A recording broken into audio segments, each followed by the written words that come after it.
ಅಕ್ಕ ತಂಗಿರಿಬ್ರು ಯಾವ ಗಳಿಗೆಯಲ್ಲಿ ನಮ್ಮ ಮನೇಲಿ ಕಾಲಿಟ್ರು. ನಾವೇ ನಮ್ಮ ಮನೇಲಿ ನೆಮ್ಮದಿಯಿಂದ ಇರಕ್ಕಾಗ್ತಿಲ್ಲ. ಅವ್ರಾಗ ಎಲ್ಲಿ ಬಂದಿದ್ದು ಅತ್ತೆ? ಕರ್ಕೊಂಡು ಬಂದಿದ್ದು, ಅದು ಮಾಸ್ಟರ್ ಪ್ಲಾನ್ ಮಾಡಿ. ಹಾದಿಲ್ ಹೋಗೋ ಶನಿನ ಹೆಗಲ್ ಮೇಲೆ ಕೂರ್ಸ್ಕೊಂಡ್ ಬರೋದು ಅಂದ್ರೆ ಇದೆ. ಅತ್ತೆ, ಒಂದು ವಿಷಯ ಗಮನಿಸಿದ್ರ?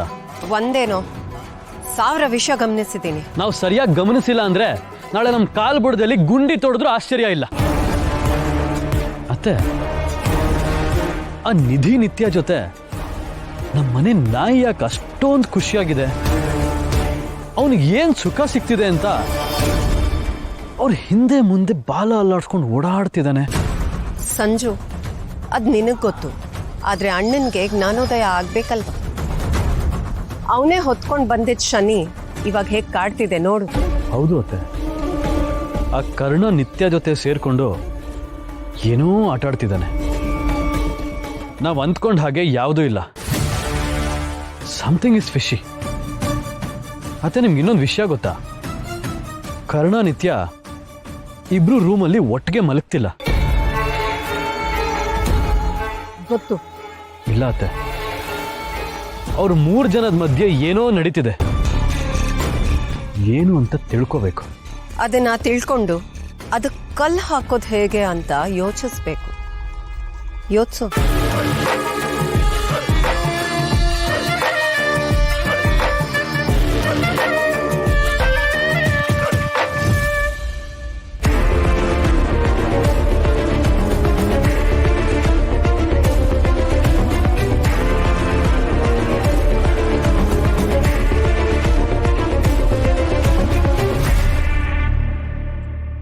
ಗುಡ್.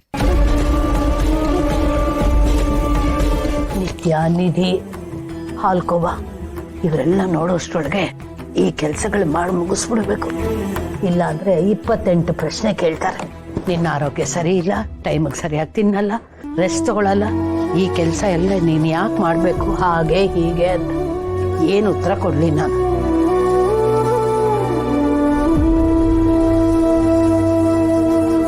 ನಿಜವಾಗ್ಲೂ ಹೋಗ್ತಿದ್ದೀರಾ ಅಥವಾ ನೀವ್ ಹೀಗೆಲ್ಲ ಹೇಳಿದಾಗ ನಾವ್ ಹೆಂಗ್ ರಿಯಾಕ್ಟ್ ಮಾಡ್ತೀವಿ ಅಂತ ಟೆಸ್ಟ್ ಮಾಡ್ತಾ ಇದ್ದೀರಾ? ನಿಮ್ಗೆ ನಮ್ಮ ಮನೆ ಋಣ ಇಷ್ಟು ಬೇಗ ಮುಗ್ದೋಗತ್ತೆ ಅಂತ ನಾವ್ ಅನ್ಕೊಂಡೇ ಇರ್ಲಿಲ್ಲ.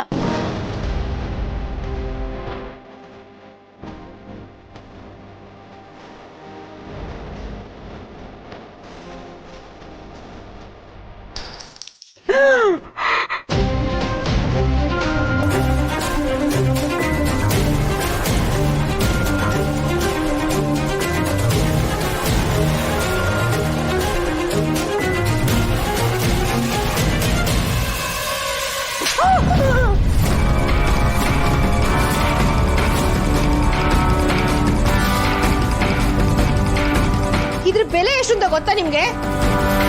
40,000, 40,000 ರೂಪಾಯಿ. ಇದು ಜಾತ್ರೆಯಲ್ಲಿ ಸಿಗೋ 10 ರೂಪಾಯಿ 20 ರೂಪಾಯಿಂದಲ್ಲ, ಯೋಗ್ಯತೆಗಿಷ್ಟು. ಇನ್ ಯಾವ ಕೆಲ್ಸನೂ ಹೇಳ್ಬಾರ್ದು ಅಂತ ಹೀಗ್ ಮಾಡ್ತಾ ಇರೋದಾ? ಆವಾಗ್ಲೇ ತೊಲಗ್ತೀನಿ ಅಂದ್ರಿ, ಇನ್ನು ಇಲ್ಲ ವಕ್ರಿಸ್ಕೊಂಡಿದ್ದೀರಾ. ಇನ್ನು ಅದೇನೇನು ಹೊಡೆದಾಕ್ಬೇಕು ಅಂತಿದ್ದೀರೋ ಏನೋ. ಹಾಕ್ತಾರೆ, ಒಡೆದು ಹಾಕ್ತಾರೆ. ಮನಸ್ಸು ಹೊಡಿತಾರೆ, ಮನೆ ಹೊಡಿತಾರೆ, ಒಡೆಯೋ ಯೋಜನೆ ಹಾಕೊಂಡೇ ಇಲ್ಲಿಗೆ ಬಂದು ವಕ್ರಿಸಿರೋದು. ಇಂಥದ್ದೇನಾದ್ರೂ ಎಡವಟ್ಟು ಮಾಡೋದು ಬೇಕು ಅಂತ ನಾವೇನಾದ್ರೂ ಅಂದ್ರೆ ದೊಡ್ಡದು ಮಾಡಿ ಊರೆಲ್ಲ ಹೇಳ್ಕೊಂಡು ಬರೋದು. ಇದು ಇವ್ರ ಯೋಜನೆಯ ಮೊದಲ ಹೆಜ್ಜೆ.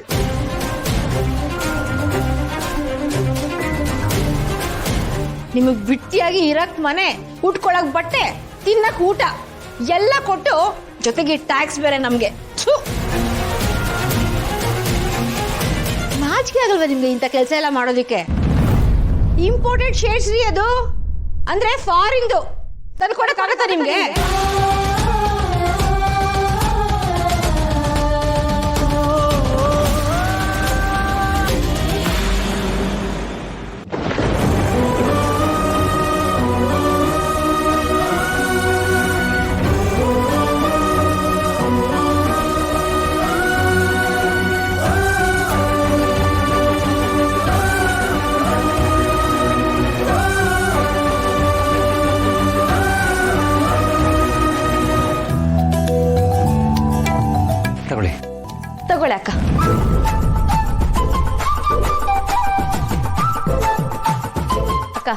ಮಾತ್ರೆ ತಗೋ.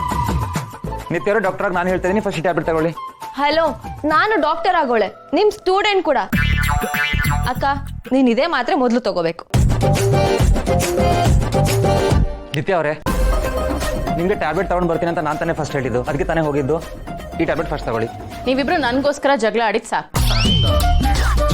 ಕೊಡಿ, ನೀವಿಬ್ರು ಕೊಡೋ ಮಾತ್ರೆ ಒಟ್ಟಿಗೆ ನುಂಗ್ತೀನಿ. ಗಂಟ್ಲಿಗೆ ಸಿಕ್ ಹಾಕೊಂಡ್ರು ಪರವಾಗಿಲ್ಲ. ಅಕ್ಕ, ನೀನ್ ಆರಾಮಾಗಿರ್ಲಿ ಅಂತ ಮಾತ್ರೆ ಕೊಡ್ತಿರೋದು, ನೀನ್ ಏನೇನೋ ಮಾತಾಡ್ತಿದ್ಯಲ್ಲ. ಹೌದು, ನೀವನ್ ಮುಂದೆ ತುಂಬಾ ಹುಷಾರಾಗಿ ಮಾತಾಡಬೇಕು. ಯಾಕಂದ್ರೆ ನಿಮ್ಮ ಮಾತು ಕೇಳಿಸ್ಕೊಳ್ಳೋದಕ್ಕೆ ಜೊತೆಲಿ ಒಬ್ರು ಇದ್ದಾರೆ ಅಲ್ವಾ? ಹೌದೌದು, ಕೇಳಿಸ್ಕೊಳ್ಳೋದಕ್ಕೆ ಭಕ್ತ ಪ್ರಹ್ಲಾದ ಇದ್ದಾನೆ.